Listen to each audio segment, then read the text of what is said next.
excited to be a part of it. You know, we certainly know what it means, you know, to be faced with the challenge that we're faced with right now, building a football program while taking a step up in competition. But we're excited for it, and I think it means bigger exposure for our athletic department, for our university and our community, and something we're welcoming with open arms. You know, we're a much older team defensively than we are offensively. You know, we're just a much more mature. You know, we play more juniors and seniors on defense. I'm hopeful that we can play pretty darn good defense early in the year as our young guys come along and become more seasoned. But, you know, we'll hopefully begin to look more like the program that we had envisioned when we first took it over.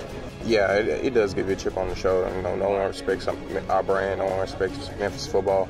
But, you know, that's our job to make people change their minds, and maybe not even change their mind, but they will respect us, come out, play hard every down, and play with, like, hopefully, you know, we want to be one of the best defenses in the conference, if not the best. So that's our goal. Give us a look. I think you'll be pleased with what you see. I think you'll see teams that are very competitive, extremely entertaining, will be competitive. Just give us a shot. Give us a look.